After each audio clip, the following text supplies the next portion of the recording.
Olá, tudo bem? Seja bem-vindo a mais uma Semana da Inovação do portal Inovação Aberta, onde a gente analisa as notícias da semana. E antes da gente seguir, eu sou o Paulo, editor-chefe do Inovação Aberta. E antes da gente seguir aqui com o nosso programa, eu peço para você, por favor, se inscrever no canal aqui. Eu não sei para onde você veio.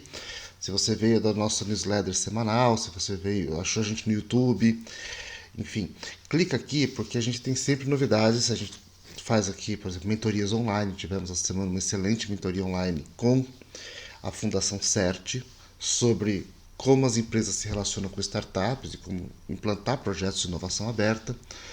A gente faz aqui também, às vezes, alguns breaking news de temas relevantes que aparecem na semana. Então aí a gente está aí travando essas questões. E é importante sempre vocês acompanharem aqui o nosso canal. A gente pede essa forma de você se manter atualizado. É o conhecimento que a gente compartilha com vocês, com todo o ecossistema para poder ajudar. A gente começa o programa de hoje saudando o grande Chadwick Boseman, que foi o ator que fez o Rei T'Challa, o Pantera Negra, o Rei de Wakanda. E isso tem uma razão de ser, né? A gente está num canal que fala de inovação e tecnologia, temos que saudar o rei da potência tecnológica africana. Aí vai falar assim, mas Wakanda é ficção. Wakanda é ficção, mas Botsuana é a Wakanda real, que é o país da África que mais produz ciência e tecnologia, e inclusive tem um PIB per capita maior que o nosso, graças ao investimento que eles fazem em inovação, ciência e tecnologia há muitas décadas. Então, ao saudar aqui o Chadwick Boseman, que morreu de câncer aos 43 anos, eu queria também aqui, enfim, reforçar o nosso compromisso com a busca por inovação, ciência e tecnologia para que a gente não fique para trás nesse processo. Histórias como a de Botsuana, que foram para a ficção depois na figura de Wakanda, né, que é a grande potência tecnológica da África, são histórias sempre que nos enchem de orgulho, que nos trazem muita admiração. Infelizmente, a gente no Brasil luta para não ir para o caminho oposto. O objetivo desse site nasceu, nosso portal, esse canal e tudo mais, para fomentar a troca de experiências sobre inovação, tecnologia e competitividade, justamente para que a gente não vá para o sentido oposto. Essa é a nossa missão editorial. É promover o desenvolvimento tecnológico com inclusão das pessoas, né, com oportunidades para todos e com melhoria da renda, enfim. E nessa pandemia a gente está vendo muito a importância disso. Eu vou começar, inclusive, com algumas notícias que saíram essa semana que mostram muito um dos braços da transformação digital, que é o crescimento do e-commerce. Que, aliás, não se fala mais e-commerce, tá? A gente usa e-commerce porque, por uma questão de SEO, se eu colocar outra palavra lá, ninguém acha, mas a, se fala muito em digital commerce, na verdade é a transformação digital do varejo. É, isso, é disso que está falando, estou me ajeitando na cadeira aqui. A, o que isso quer dizer, né? A transformação digital do varejo? É você, não é só vender pela internet, mas ter um processo integrado de relação com o cliente que considera as redes sociais, o social commerce, que passa pelo varejo físico, por visual merchandising, que passa por várias frentes. Então a gente tem aí uma realidade muito, assim, um potencial enorme a ser explorado. E um estudo da Nuvenshop, Nuvenshop é uma plataforma de e-commerce, eu já montei loja na Nuvenshop, tá? Que ela é super simples de montar, já integra com marketplace e tudo mais. Eles fizeram um levantamento sobre a expansão do e-commerce pré e pós-pandemia. E eles, pelos dados da Nuvenshop, são os dados da base deles, tá?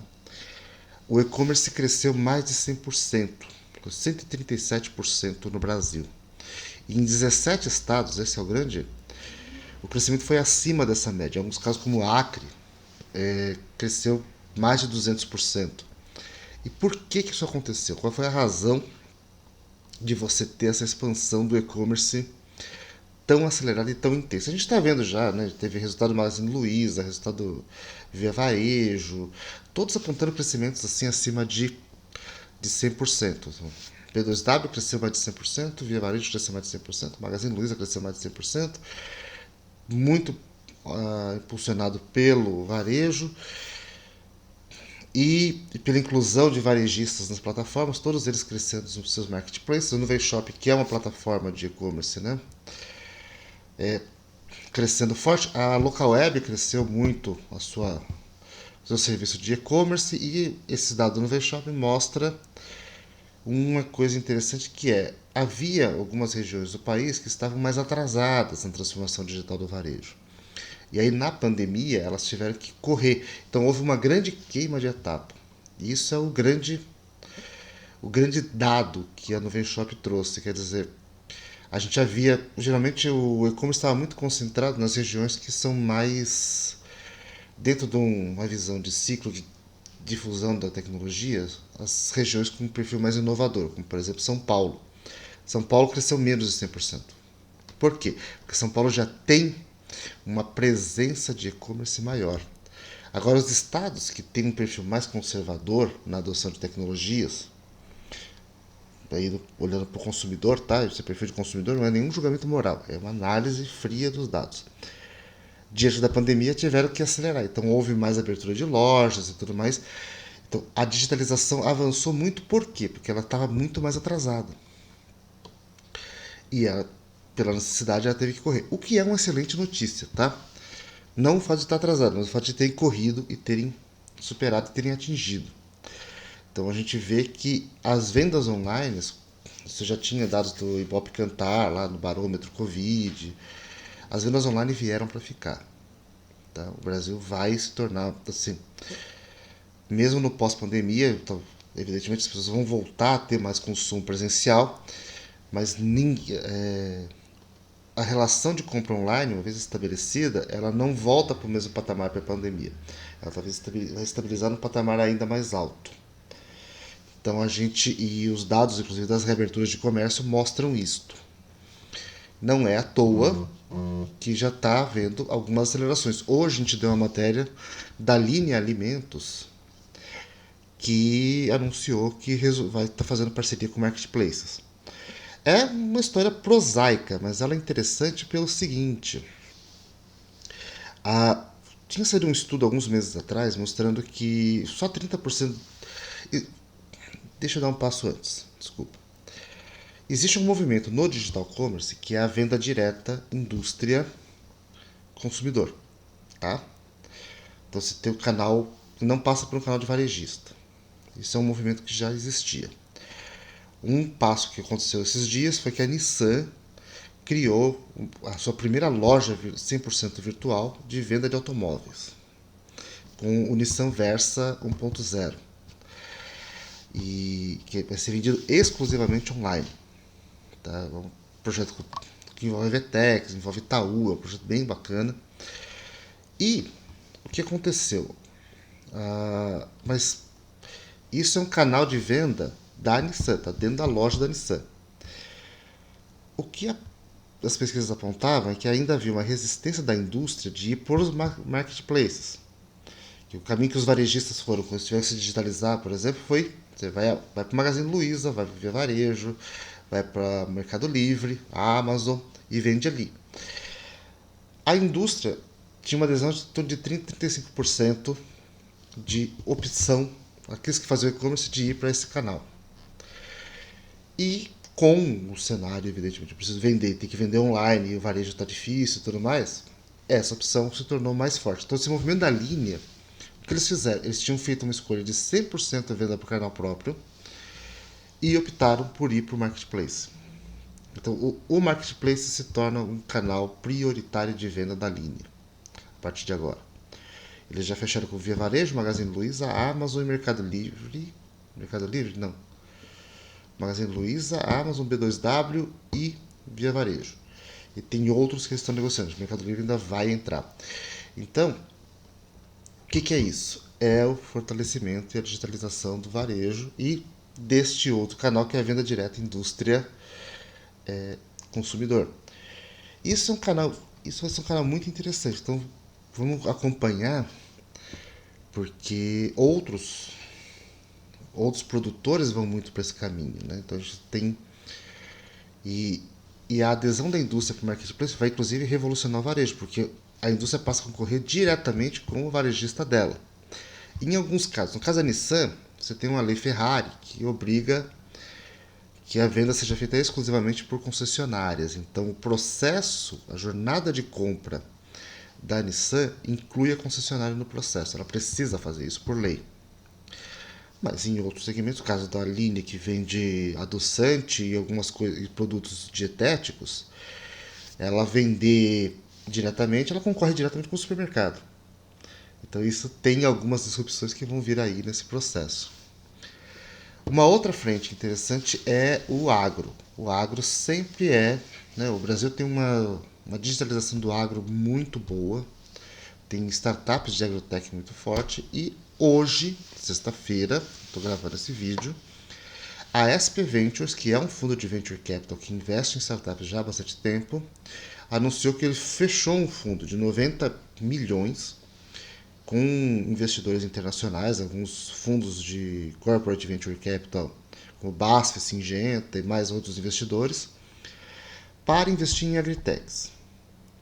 E o foco é agritechs que tenham políticas de sustentabilidade, tem que cumprir os critérios do ESG, que é Environmental, Social e Governance, que são os critérios, por exemplo, para você ser do ISE, do Bovespa, enfim.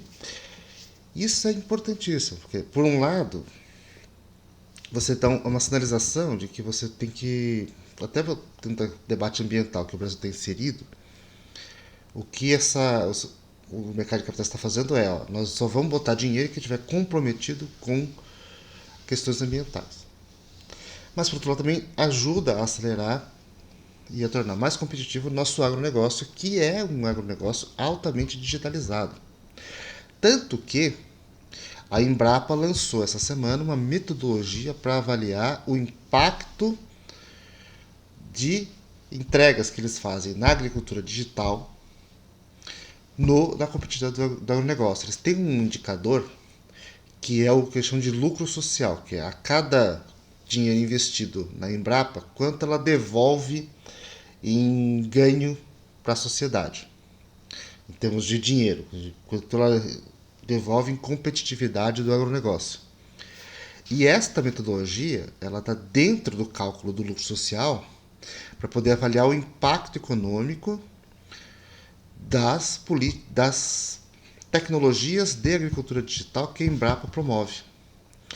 Então, a digitalização do agronegócio também está acelerando, mesmo com os limites de conectividade. O presidente da Embrapa, no anúncio do relatório social deles desse ano, falou que o principal gargalo para a agricultura digital é a conectividade. Isso é um fato, mas várias iniciativas estão vindo nesse sentido. Então, a digitalização do agronegócio é uma tendência que veio para ficar. E esse fundo da SP Ventures aponta muito, assim, é mais um passo para fortalecer isso.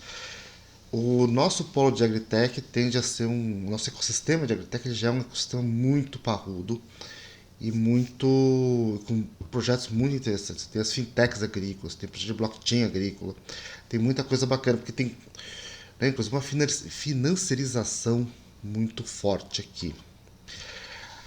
Voltando para a questão do impacto do e-commerce, a gente teve, por exemplo, o resultado do PagSeguro do segundo trimestre, e foi um resultado muito interessante, porque o lucro caiu. Assim, todas as techs cresceram. E as nossas techs, nossas big techs que tem capital aberto lá fora, né? Stone, PagSeguro e a XP, né? A Stone e a XP cresceram, todas elas cresceram. Você pega daqui, Magazine Luiza cresceu, B2W cresceu. Quando você vai para a Dafit cresceu por 20, 30%, mas cresceu. Quando você vai PagSeguro teve um efeito muito parecido com o da Lynx. A Lynx ela foi bem, mas ela não teve crescimento, tanto que ela está à venda. Né?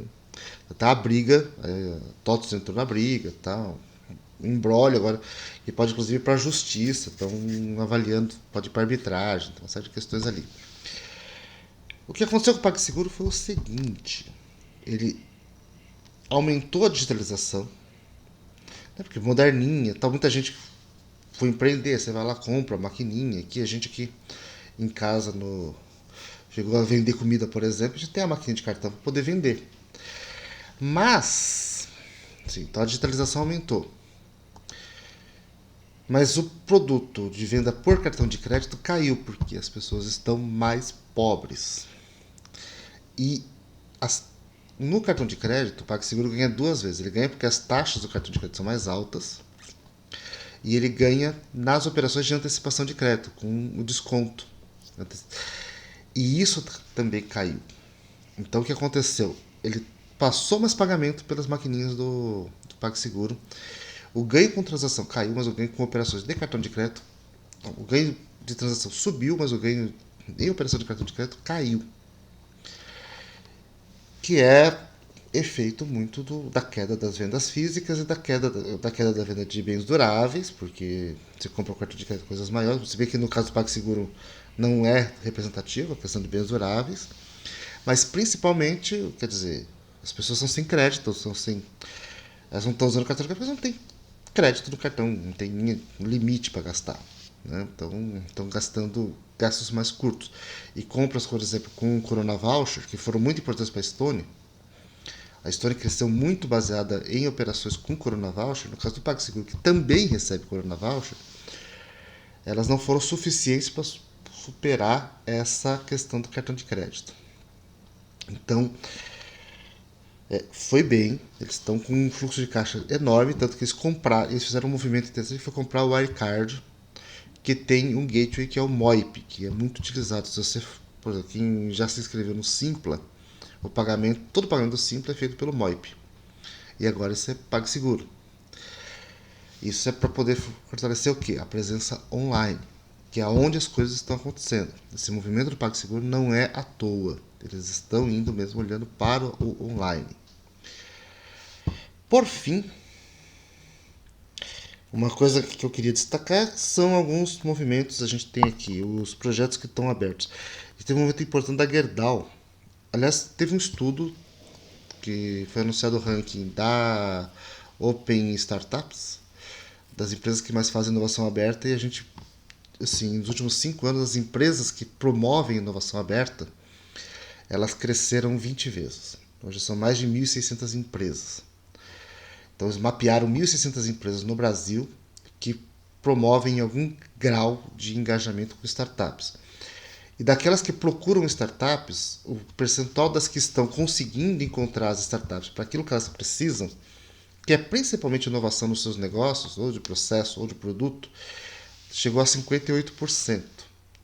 E aí é legal vocês acompanharem rever a live que eu fiz aqui com o Kleber, da Fundação CERT, porque ele conta um pouco como é que isso se dá, quais são as boas práticas, até para vocês entenderem um pouco para onde a coisa está indo. E a gente teve muito nesse espírito, a Gerdau anunciou a sua aceleradora corporativa. Num primeiro momento focado em construção, mas eles estão olhando toda a cadeia, tudo que envolve a cadeia do aço de alguma forma vai estar sendo impactado por essa aceleradora corporativa deles. E é uma está dentro de uma área de novos negócios da Gerdau e acho que é uma resposta interessante. Estou falando de uma das empresas mais modernas em termos de gestão no Brasil, mas que já tinha feito alguns hackathons, já tinha feito algumas coisas, mas ela cria agora a sua aceleradora corporativa. Outras empresas já têm, a TOTOS tem a IDEXO, a Algar tem a Brain, a Positive Tecnologia foi a reconhecida lá em eletrônicos, a VLI tem o VLI Nova, a Gerdau criou a aceleradora deles. O setor do aço tem a ArcelorMittal, por exemplo, que é concorrente da Gerdau em um segmento importante que é ferro de construção civil, aço para construção civil, ela foi a segunda empresa com inovação aberta mais madura do ranking da Open Startups. Então, não é à toa que a Gerdau fez esse movimento. né? E eles estão com inscrição aberta, inclusive. Então aliás, tem 2 projetos com inscrição aberta que eu recomendo que vocês acompanhem. Um é o da Gerdau e o outro é o da CPFL, com projetos de eficiência energética, que envolve startup também, e é com foco em comunidade de baixa renda. Então vale olhar tanto para o projeto da CPFL quanto para o projeto da Gerdau. Tá? Semana que vem encerra, isso não está no site, mas se vocês procurarem também, tem o da GV Angels, que tem inscrição aberta até 1º de setembro para o projeto deles. E é bacana vocês ficarem de olho nisso daí. A gente está ainda finalizando a nossa base de programas de inovação aberta, plataformas de inovação aberta. Tá? Tivemos aí alguns problemas técnicos no desenvolvimento disso. Assim que isso estiver pronto, vocês vão saber. E aí eu vou anunciar isso para todo mundo, enfim, até para as pessoas cadastrarem os seus programas, porque a gente não consegue mapear tudo. Mas devemos ter isso pronto aí no começo da semana que vem, se tudo der certo. Né? Não vou prometer, porque eu já prometi que isso estaria pronto 2 semanas atrás. E, por fim, acho que é isto. Se inscreve aqui no canal, tá? Acompanha, clica no sininho para você poder receber os alertas. Toda vez que tiver alguma coisa quente, a gente faz um alerta. E a gente também aqui, a gente está aqui olhando várias mentorias online. Tem uma mentoria que eu quero fazer sobre e-commerce, com um cara que implanta e-commerce nas empresas e para você, como você faz o omnichannel, como você faz todo esse processo, uma pessoa muito bacana. Eu estou preparando uma mentoria online sobre SEO, com um dos maiores especialistas em SEO que eu conheço. Isso tudo ainda deve sair aí nas próximas semanas. A gente deu uma parada um pouco aí por algumas questões nas postagens no podcast, elas devem retomar aí nos próximos dias. Tem vários podcasts na fila. E é isso. Então se inscreve, acompanha. E acompanha as nossas redes também. Se inscreve na nossa newsletter, sabe? Acompanha a gente no Discord para você poder ir sempre acompanhando. O que a gente está querendo é promover, né, o Wakanda Forever, aqui voltando para o tema. Promover aqui a competitividade e a inovação, que acaba sendo bom para todo mundo. Que quando você gera inovação, você melhora a vida das pessoas, melhora a circulação de renda, gera, né, faz o dinheiro girar, e isso também ajuda a gerar novas oportunidades de trabalho e tudo mais. Então, num momento de crise, num momento difícil, e a gente precisa muito de inovação, de tecnologia, de competitividade para poder sair dessa crise. Né? E essa é a parte que nos cabe, que não depende do governo, depende da gente. Ok? Então é isso, muito obrigado e até o nosso próximo programa.